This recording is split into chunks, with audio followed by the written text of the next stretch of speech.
eating crickets, Lucy? It's the future of protein. Hello, everyone. My name is Melissa Johnson, and I want to welcome you to the fourth annual Yale and Hollywood Fest. We're going to go ahead with our final Q&A for the weekend, which is going to be our Q&A with our documentary and experimental filmmakers. So I would like to invite them to the stage right now. I believe we have with us Charles Kaufman of The Short Life of Fred A. Dremler. Hi, Charles. We've also got Yu Chin with AKA Deadly and Alexandra with Fragments. Welcome everyone to the stage. Thank you. I think Alexandra should be here in a second and then we will get started.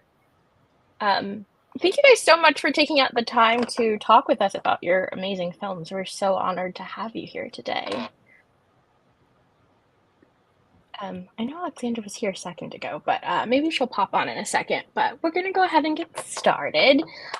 First, I just love to hear what drew you both to the topics of your films. Like, they're both such different subject matter, and also I think very poignant. Both with I know Yu Chin with Deadly, or also known as Joseph Lee, and the amazing career that he had in the early 2000s. And I know the struggles that he had as both a half Black, out gay, half Latino man. So I just love to hear about what drew you to telling his story.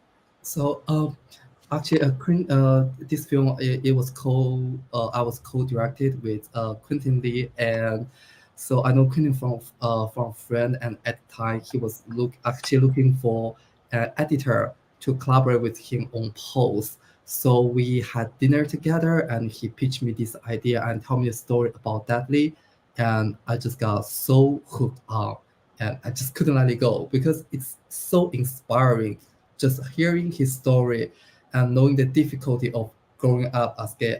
Me myself is also from LGBTQ community, so I know the difficulty of it, and seeing Deadly's career and how he made connection with his parents, with his family, and seeing how he used his music to inspire other people. I feel that it's such a meaningful story, and I want it to be told. Also, thinking about it nowadays, the technology develops so fast, and we can easily see tons of LGBTQ story from these days. But I think that people are slowly forgetting what happened before. And I feel that it's important that we record what happened before, what people do at the time, like Deadly, how they support the community. And it's because of them. So our world become a better place to live in. And that's why I was so hooked on, and I was really happy to work on this project with Deadly and Quentin.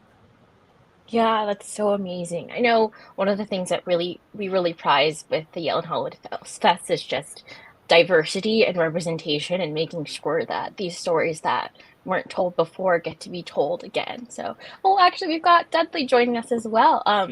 Hi, Dudley. Thank you so much. Yuchin was just sort of sharing a little bit about your story and what drew him to your project. I'd love to hear a little bit about what that experience was like for you, having someone tell your story. Yeah, I'd like to thank Yuchin and Quentin. As I get older, I realize that telling our stories is very important for future generations, and just for people that that can kind of relate to your story, that maybe their stories haven't been told before. And so I really thank both of them for taking the time, especially during the pandemic. I think it was separated a lot, so, and to get back into it, and also involving like my mother and getting that side of the story, which no one's really documented before, where I think the support of a parent for LGBTQ person is really important to see. Yeah, thank you so much. Our support systems are so invaluable, and I'm so glad that you had her in your life. I'd love to move on to Charles and hear a little bit about what drew you to Fred A. Demler, and just his amazing story as both artist turned soldier, even as a pacifist. Yeah, thanks. By the way, this painting here behind me is by Fred Demler. He did it in 1912 at the Museum School of Fine Arts in Boston. It's one of the models from the classroom he was doing. The other thing I want to say is my connection to Yale is that 41 years ago, I got my master's degree in bassoon performance from Yale School of Music. And I've been making films for maybe the past 10 or 11 years. What drew me to this story, Deadly was talking about people who don't get their stories told. And Fred Demler is one of those. No one knows about him. When I started researching him, I could find maybe two or three paintings of his. And we've turned up over 100 of his paintings since then. The project began in a strange way. I was researching. I do a lot of research at Houghton Library at Harvard. And at the time I was researching the letters written during the summer of 1914 by the novelist Henry James. And that was the summer the First World War began. And those letters are really interesting. And Fred Demler's name turns up in those letters. Nobody's ever talked about that.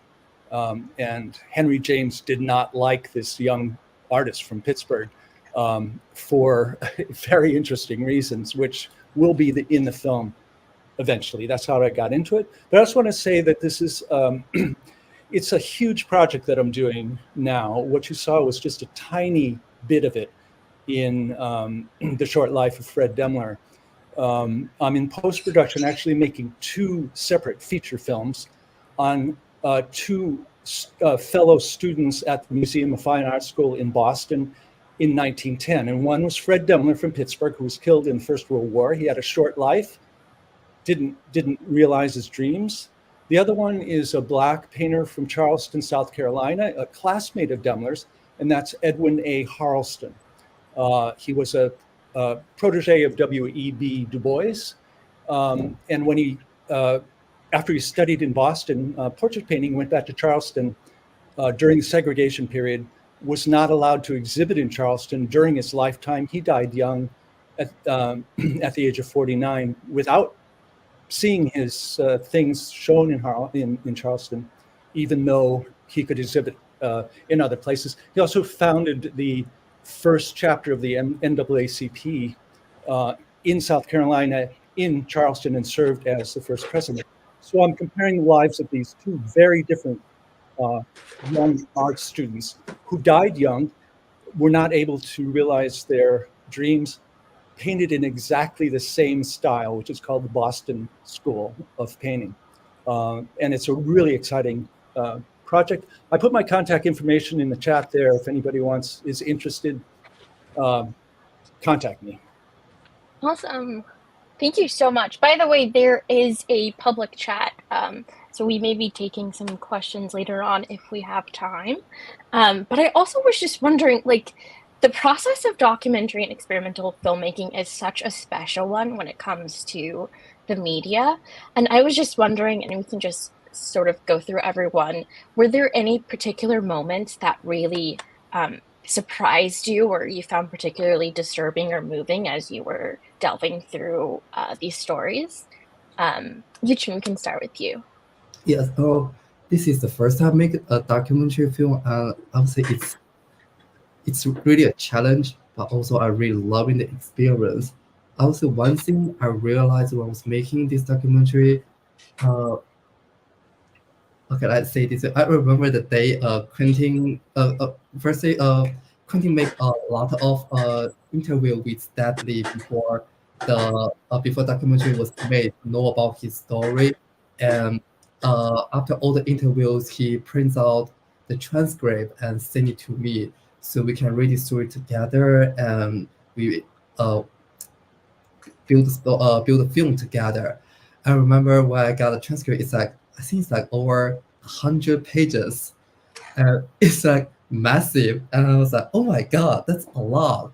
And I'm grateful, but at the same time, it made me feel sad that there are so many great stories in these pages, but I can only make it into a short film. And so everything in the film about Dudley is like not all of him. there are a lot more, but one thing about one thing that's challenge about a documentary filmmaker is that you have to like select the part that you think it's the best to tell to inspire the people instead of just putting everything in the movie. So I think that's one thing I learned from the experience. That's so great. How about you, Dudley? Do you feel like there were any fresh or new moments about your journey that came up when you were interviewing you for the documentary? You know, I think what I really liked too was just the little. I mean, he jumped around, like I said. He talked about my mom, but he put my dad in the end.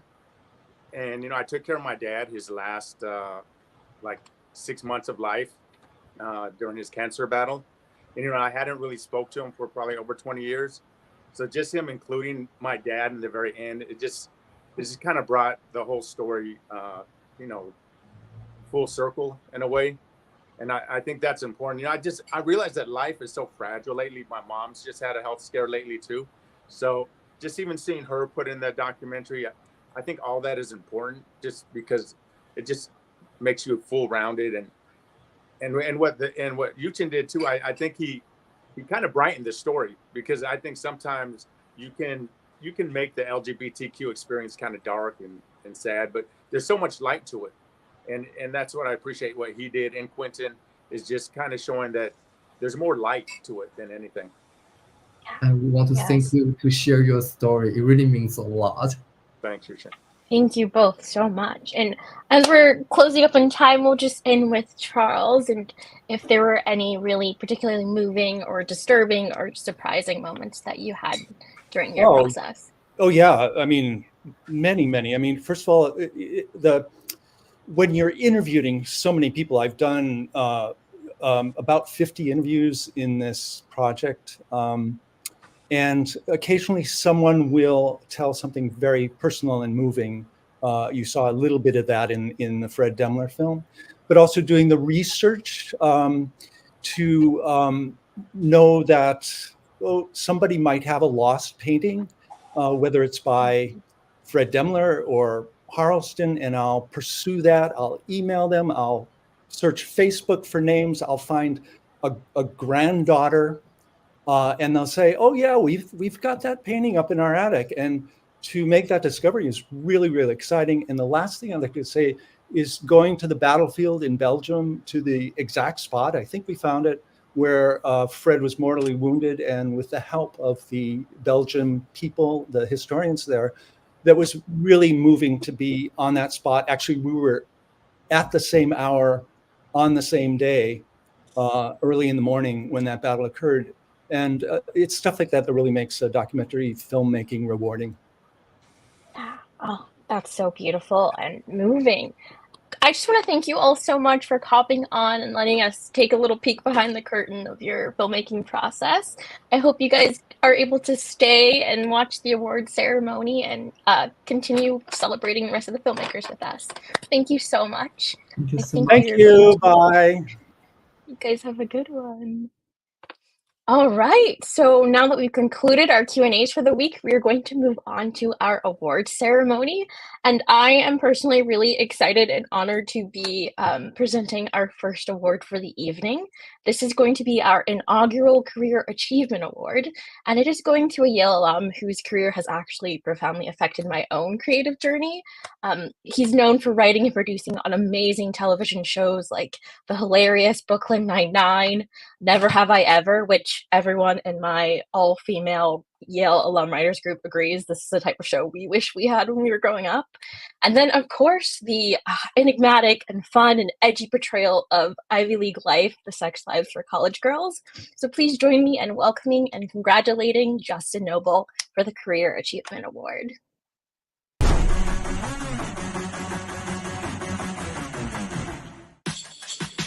Are you just now getting home? Wait, is this a walk of shame? I mean, is it a walk of shame if I stayed up all night in the library hooking up with my textbook? Like, wow, we are so different. So excited that classes are finally starting. What classes are you taking? I literally don't even know. I just signed up for anything that started with intro. Young Stalin could get it. Right? Dude could have been on Riverdale. Oh, I love college. Hey, is this Leighton Murray's room? Damn, she's a lucky lady. She's my sister, actually. Yikes. Do not have sex with any of my roommates. She's not used to guys like you. You should have seen the boy who came to visit her. He looked like a goat. I did forget my toothbrush. Put a shirt on. All right, this is yours, Whitney. This is yours. She's good. Tonight we're gonna rage our brains out at the Anything But Clothes party. Welcome, Justin. We're so excited to have you. Oh my gosh, thank you so much, Melissa. That was so nice to hear and to watch. I really appreciate it. It's my pleasure. Please, you totally have the floor if you'd like to say anything. Yeah, I mean, first off, I want to congratulate all the filmmakers who are being honored here today. It's such a huge achievement to be honored ever in this industry for doing anything or for ever accomplishing anything, but also just for finishing something. And I think that that's something that I most learned from Yale and from the people I met through Yale and Hollywood when I first moved out to LA was like the first step in making anything or making any progress, any headway. And I think this carries through into any profession, any guild you end up joining, is actually finishing something. And so many times, especially writers, but I think a lot of other creatives do this too, is like you start with an idea and you love this little seed of an idea and you nourish it and you think on it and you have it in the back of your head. And then 4 months later, you actually start writing it. And then 6 months after that, maybe you've written 3 pages or whatever the pace is. But until it's done, you don't know what it is. And you don't know if it matters to you. But once you finish something, you can actually know what it's saying. And then you can revisit it and write it over and over again because it never really ends. But I think that's something that I learned from my first ever writing professors who were all at Yale. It's not like I ever had exposure to that prior to this. And I think it's something that I really carry through with me here today. So whatever anyone out there is working on, whether it's something they're writing, a performance they're trying to give, a short they're trying to make, a garden they're building in their backyard, just finish it. It's really that simple. We let ourselves get in the way of everything with how much work is ahead of it, but just do it and then you'll be done. Yes. Oh, that's so amazing. That And I actually guess came that's up the way in- I feel about my career now that my career is done because I've accepted this Career Achievement Award. So I guess I'm just fully retired. I intend on notifying everyone. We're celebrating you just getting started and doing great things. I so appreciate it. Of course. Thank you so much. We're so excited to be giving Justin this award, and now I am pleased to bring up our shorts programmer, Hannah Ruth Earl.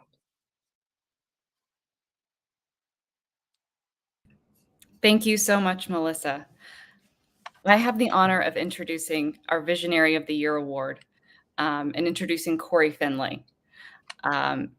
Corey is an amazing talent, and we are honored to give him this award this evening. His films Thoroughbreds and Bad Education were critical darlings, but we're honoring him this year for his film Landscape with Invisible Hand.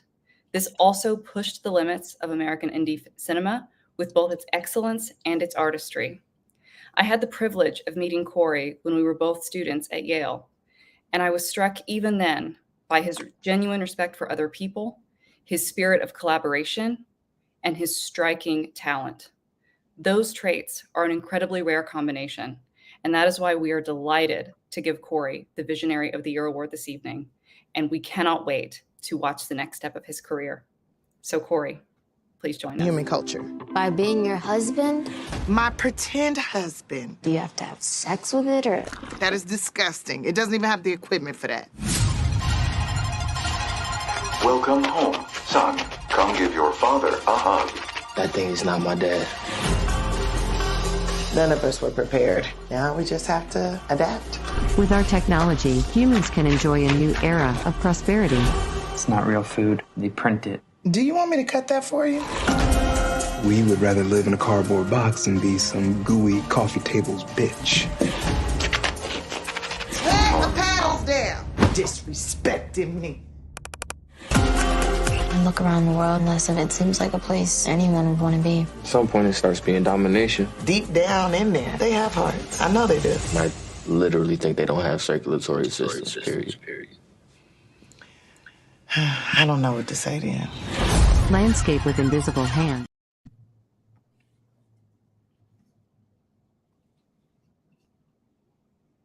Oh, Corey, I believe you're on mute.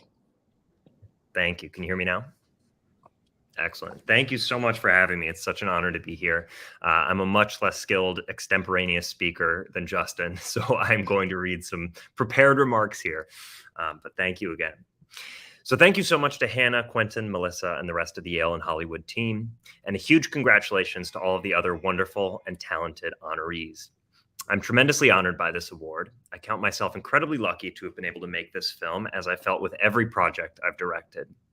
The changing economic realities of our business make unique movies an ever riskier prospect for the studios who finance and distribute them. And I cannot tell you how wonderful and how rare it is to be given the resources to make a strange political science fiction dark comedy with no ray guns, no sequel potential, and an R rating.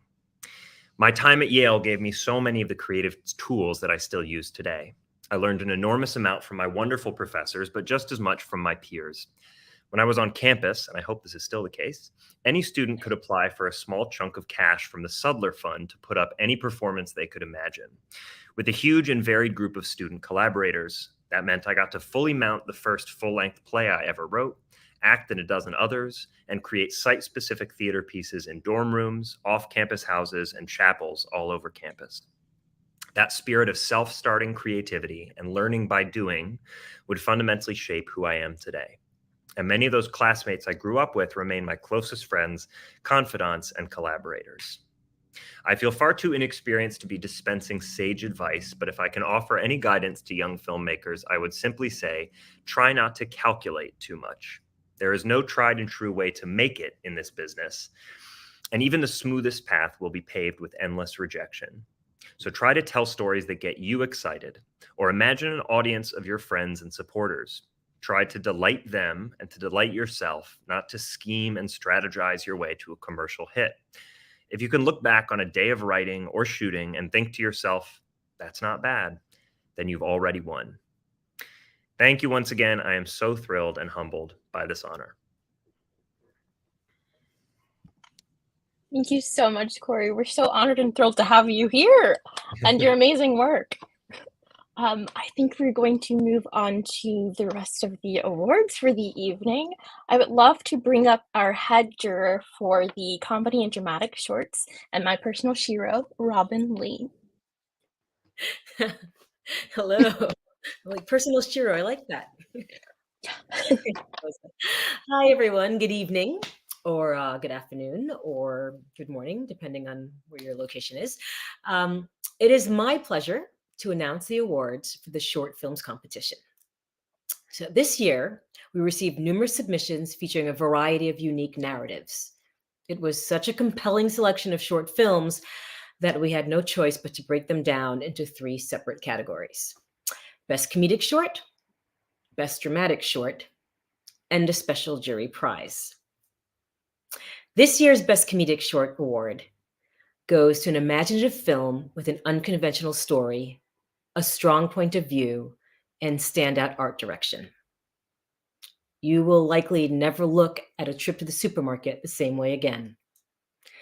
Congratulations to The Strawberry Jam. Accepting on its behalf is producer Bernice Yu and director Laura Leonetta.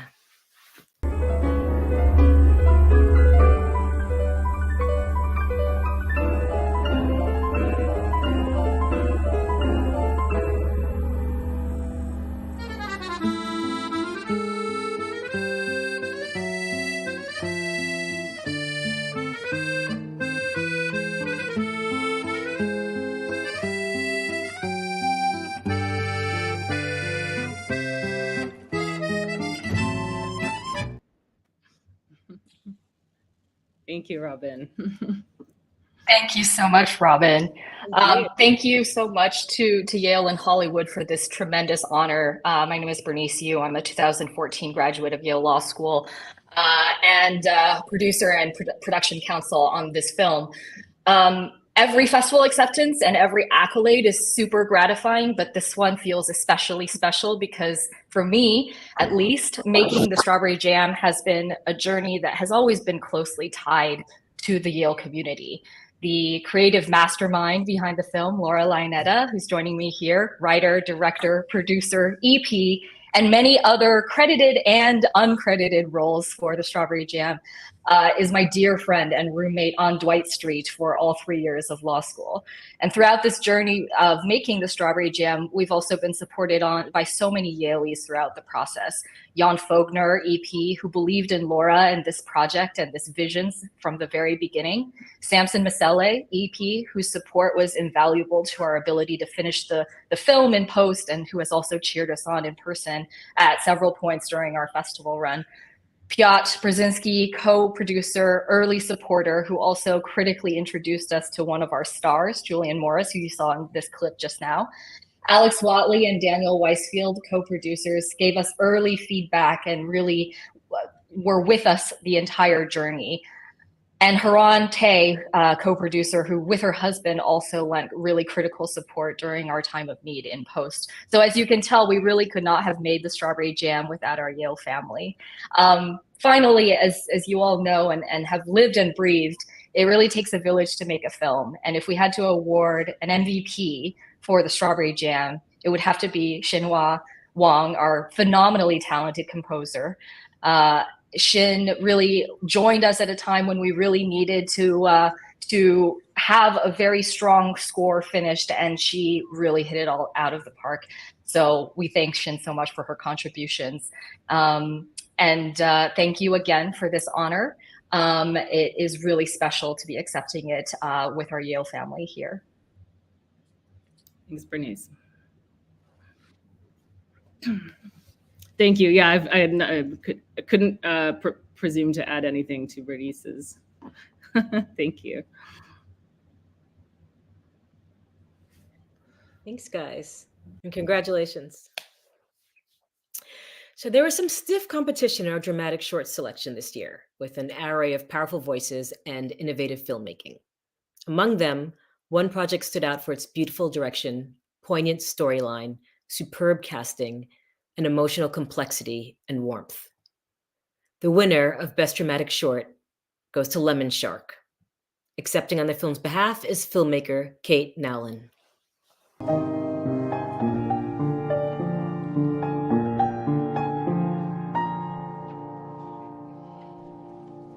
Hi, I'm Freddie. Hi, Freddie. It's good to be here today. It's not good, it's terrible, actually.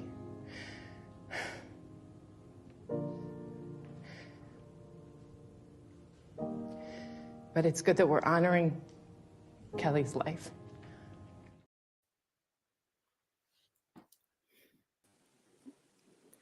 Thank you so much, Robin. It's lovely to see you. It's lovely to see you as well. Remotely. I'm sorry, I realized I was, I don't know if I was distracting. I was just getting set up, but I just would love to express my profound gratitude to Hannah, Melissa, Quentin, Robin, the rest of the jurors, and everyone who makes Yale and Hollywood possible. I am at once surprised and honored and delighted to be back in sort of this company where I was once a drama student a few years ago, and I think more than a few years ago. And I have to say, as I was dancing in the Payne Whitney gym, I don't think it ever occurred to me that I would be editing, composing score, directing, and writing this many years later. And so I want to start by saying, while this film is such a tremendous labor of love, and I'm so grateful to hear that it was moving and powerful whenever it's received in that way, that is my hope. But I think I am able to work in the way that I am because I'm the beneficiary of some amazing teachers. In this film, as some of you may know, I play an elementary school teacher. And I think back to my time at Yale and all the years before, and how teachers shaped my life. And so I think in many ways, I dedicate this film is in some ways a meditation on endangerment and the courage it requires us to usher ourselves and our loved ones out into a world that is at once beautiful and increasingly inhospitable. And it is also, I think, a dedication to the people, the everyday people who we encounter, who make our lives better. So to that, I say thank you to all of you who've made this day better and who have helped share and put this film on your platform for more eyes and to see and hearts to feel, I hope. I am buoyed by it. I am honored by it. I made it with the help of a grant from the Knight Foundation. I made it in my hometown of St. Paul, Minnesota, which was kind of ironic because I'd had an idea that I'd been kicking around for a number of years prior about the notion of making a film around the lemon shark, which is actually predisposed to return to the site of its birth in order to give birth. And I had recently moved home and I was awarded this grant to make this film, sort of, I think, very much inspired by that creature and that instinct. And so I made it with the help of the grant and also a gentleman named Biz Stone. I made it with my family. I made it with my husband, Remy Aubergenois, who I met at Yale. He produced it valiantly. Our friend Yaya Simakov, Jeremy Coton, our daughter, Sundi Aubergenois, who plays my daughter in it and doesn't ring a false note. And then with the help of my St. Paul community, it was filmed in my elementary school. Wow. And it was just filled with goodwill from beginning to end. And in that way, I think it is like nothing else I've made. And I hope I will be fortunate enough to endeavor to make another film with that same kind of energy and village that is required to bring art and ideas to life. So thank you. I hope I haven't No, gone it was a over beautiful my. performance. So thank you. Thank you. Thanks, Rob. Okay, so among this year's selection, there was a quirky, creative, clever gem of a film about art NFTs, of all things. It was ingenious and unexpected, and it delighted us all. I'm thrilled to announce the special jury prize goes to Victor versus the Metaverse. Accepting on its behalf are filmmakers Delilah Napier and Lucy Power. I was scammed. You weren't scammed. I was scammed. I'm actually the one who lost money. You didn't lose any money. And tell us how you felt about that. Okay, yeah, how did I feel about it? Great. I fucking love being scammed. Did you feel dumb or? Did I feel dumb? No, I think I was put in a ridiculous situation, so I'm not going to really judge my life decisions based on what... Can you tell the viewers how it felt to realize that you had been victimized by an NFT? I don't even know what that means. Can you just kind of step away because you're being so... Tell the viewers how it felt to realize that you had... They don't even know Victor, so they couldn't possibly understand my situation. Oh, wow, this is such an honor. Thank you all. I'm Lucy Powers. I'm one of the co-writers, directors, and actors and editors of Victor versus the Metaverse. Yes, and I'm the other half to the creative team of Victor versus the Metaverse, Delilah.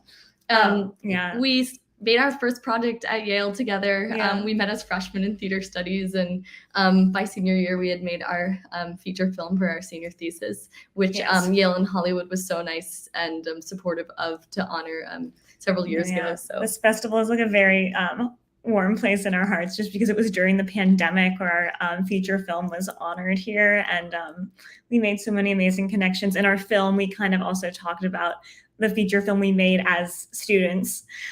which is now on Amazon Prime, but it's like a living yearbook to Yale, and it's what solidified our relationship, because we were already like very close, best friends, but then it solidified our relationship as collaborators.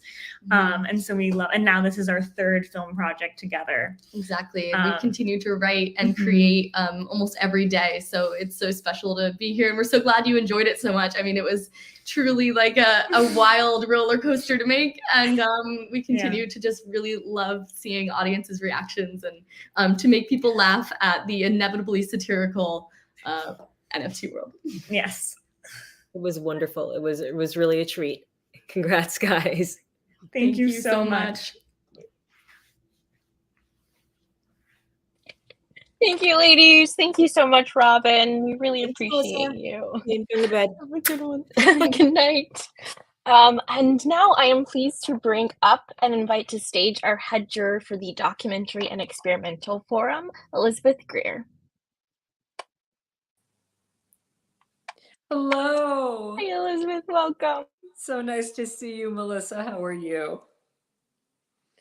So, everyone, my name is Elizabeth Greer, and I am honored to be here today for the Yale and Hollywood Film Festival. I have been chosen to present in the area of experimental documentaries. This year's submissions for docs were incredibly powerful, so it made it very hard to choose. The jury has gone ahead and chosen two that we felt were particularly powerful. The first one is called Fragments, and the filmmakers are a film duo, Alexandra Delano Alonso and Daniela Altore Bernard. In the opening shot of Fragments, the first image we see and are faced with is a curtain. It's very interesting because it's sort of a cue to the start of a show. Suddenly, we see the image of a bug, a very precarious kind of creature. The bug seems to be trapped inside a windowsill. It is looking out, traversing the landscape, and yet is closed off by the barrier of the sill. So we are left asking the question, are we being threatened by the bug or protected? Is the bug being threatened by the outside or protected by the inside itself? The camera then cranes upward to some exquisite forest landscapes. There's the image of trees, there's the image of clouds in the sky. It's as if the film is begging God to give answers. Soon we see a child bravely journeying forward. It's very interesting because we don't know whether or not that child is being cared for. Is the child traversing the landscape itself, or are they in fact on their own? Suddenly, we have a sort of socked in the face moment. There is, with the most elegant and expert incision, a line from Major Tom, delivered by a child. Mama, take your protein pills and put your helmet on. This quote is emblematic of the fact that we don't know whether or not the mother is caring for the child or whether the child is cheering the mother on. There is almost a waiting for a Godot experience happening here, particularly in a beautiful line of the film that says, I never called. once again, like the best kind of art, things are left up to our imagination.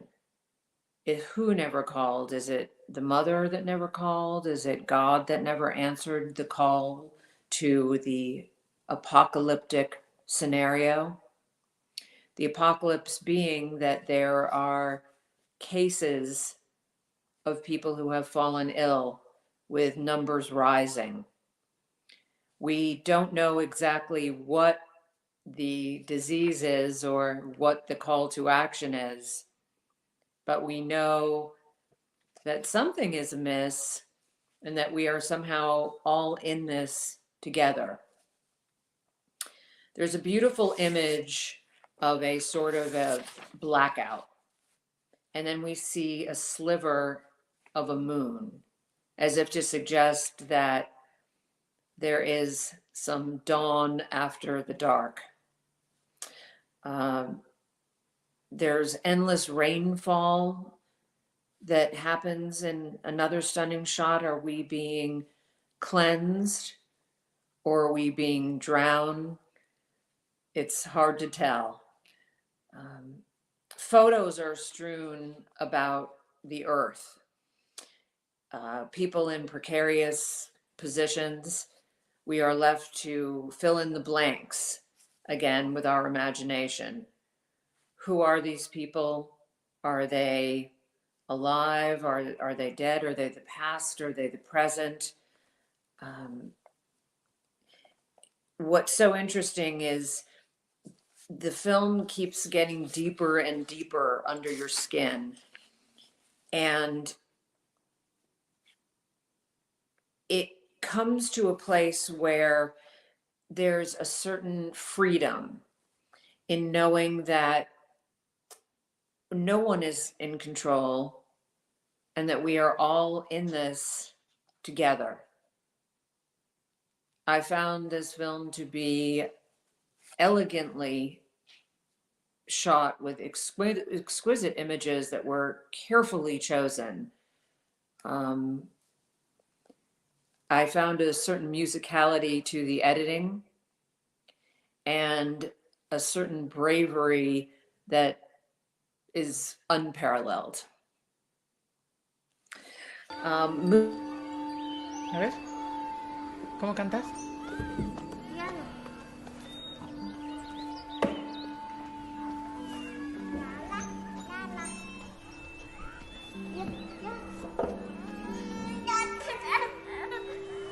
134,446 cases, 9,708 deaths, 20.571 sospechosos acumulados, 3.160 defunciones.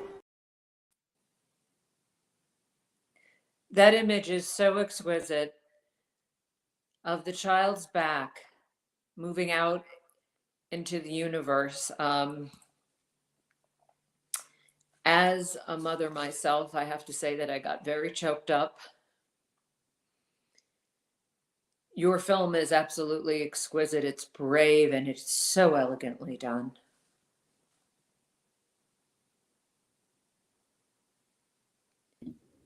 Thank you. Thank you so much, Elizabeth. It's such an honor to be here and to receive this award on behalf of both of us.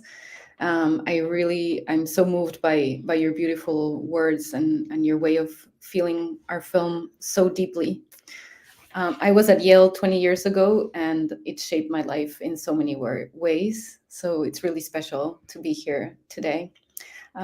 So this is my first film, co-directed with Daniela Latorre, who's a Mexican director and producer, and also a very close friend of mine. And this is a film that was made during the pandemic, during quarantine. And it wasn't so much a plan, but it really emerged from a need to share, to communicate during a time of such uncertainty and isolation.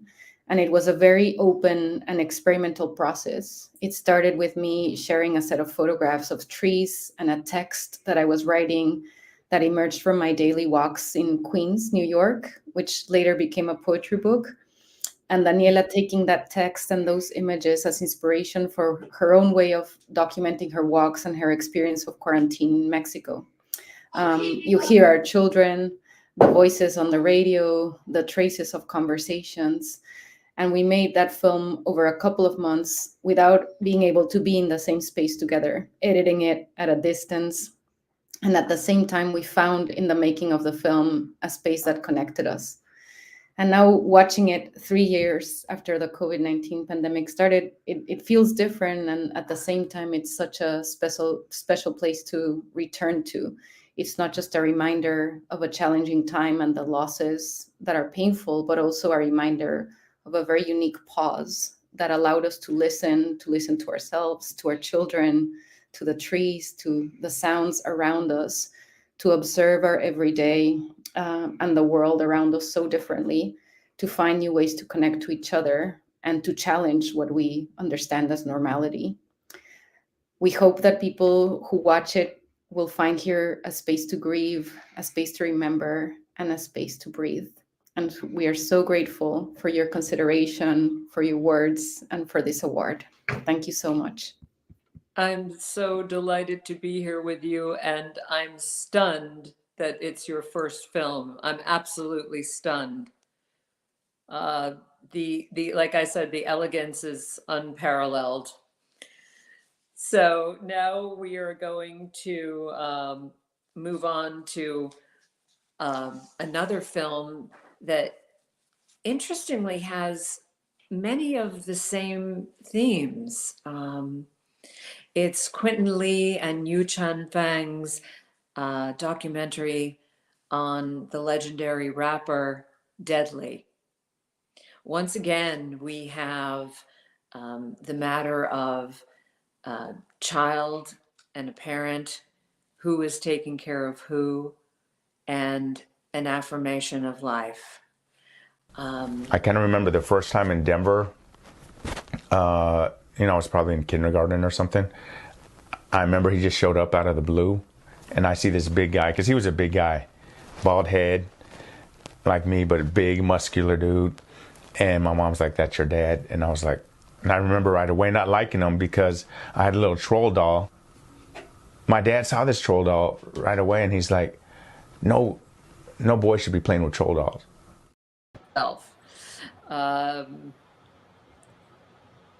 This documentary is edited with such aplomb for life.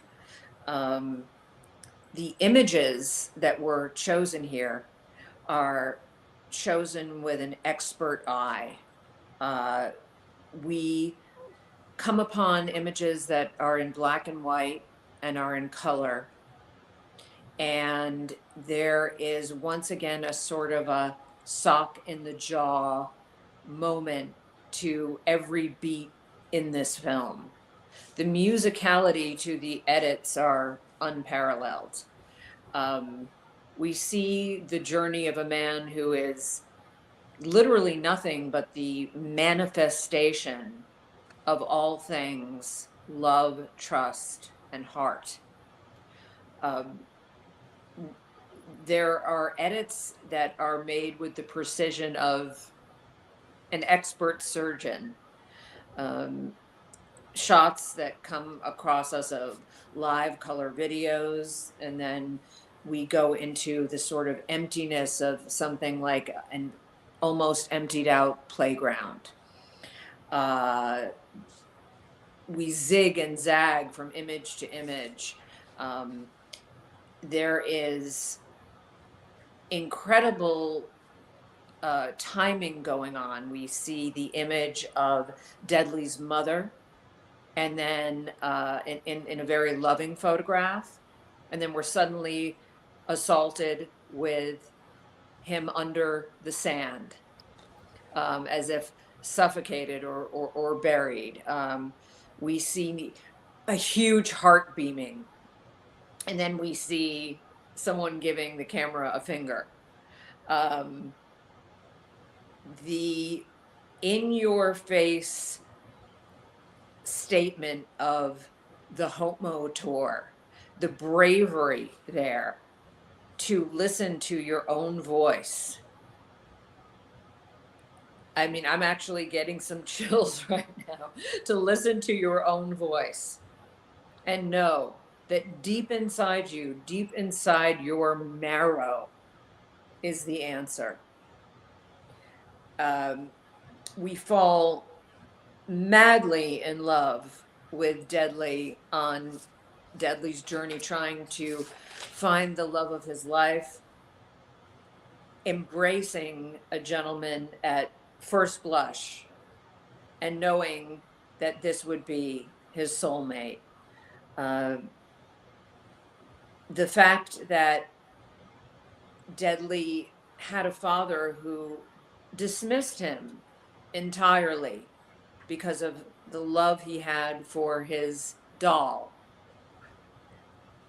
a troll doll.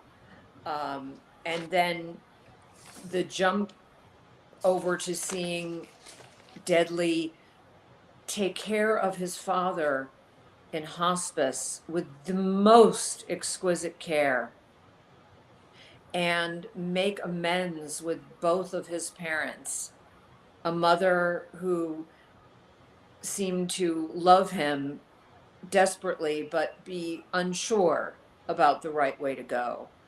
That's so beautiful, Elizabeth. Thank you so much for just how dedicated and passionate you are about the film. Unfortunately, we are running down on time, so I did want to give Yuchin and Deadly a chance to accept the award and say a few things if they Of wanted. course, I wanted to say one last thing. The brilliance of the shot of Deadly stroking the dog while he's with his father shows that this man loves everything alive, and everything alive loves this man. I watched it 3 times and I played it for my husband, who happens to be a civil rights attorney. This film means everything to our family in more ways than one. And this film is about everything that our family fights for the human condition. I cannot thank you enough. Thank you so much. It means a lot hearing that you enjoyed the movie so much, and it's such an honor to be here. And I want to thank Quentin to give me this opportunity to work on the film, and I want to thank Deadly for sharing his life story and trusting me to make this film. I truly wish that this story can inspire more people and make the world a better place for everyone. And always remember that your story matters and you matters. And free break to tell your story. I have to tell you, Deadly, something you don't know about me is I'm a mad lover of hip hop. I actually hosted a show out of Boyle Heights, California for 2 years called Must Be the Music, with my love poem to hip hop. Oh, I love So this film was just the magic pill for me. And I appreciate all you said, Elizabeth. I think you touched it just right on the head. It's all about passion, sharing your passion and putting it out there and hoping you touch somebody. And then I just love that Quentin and Yuchin just decided to go ahead and capture that on film and share it, because you don't know when you're doing it who you're going to touch. But you got to do it. You got to just share your passions, go out there and do it. And life is fragile at times, and I think it's just important to share those stories. I've lost one of my early Deadly fans this year, Jim Aleo, passed this year, and you just don't know who you're going to touch. This was an older white gentleman who loved hip hop, and I didn't think that was going to be my fan, but he was the biggest Deadly fan. He passed this year, and it's just important to go out there and do your thing. And thanks to Yale and Hollywood Fest, Quentin, Yuchin, Elizabeth, all you guys, and I'm just honored. Thanks a lot. You are an exquisite human being, sir, with a heart like no other. Yes, thank you both so much. And thank you so much for taking the time to just pop on and talk with us. Thank you, Elizabeth, Robin, the entire jury, Chris, Donna. I know you couldn't be here today, but we really appreciate your input and how carefully you guys watched all of these amazing films and stepped out to help us honor them today. I want to thank everyone who was able to pop on, but most importantly, all of the amazing filmmakers for, like Justin Noble said, just going out there and doing it. I think that's the hardest part, but you know, the only way to win is to keep going. So this is going to conclude our 2023 Yale and Hollywood Fest. I just want to shout out our next year's event. We're hoping to be in person for our awards next year. The festival is going to run from December 5th to 7th, 2024, and we hope that you all will submit your amazing films and allow us to celebrate with you. That's it for the day. I am Melissa Dawn Johnson. Thank you guys so much for tuning in. And a word from our sponsor will be popping up.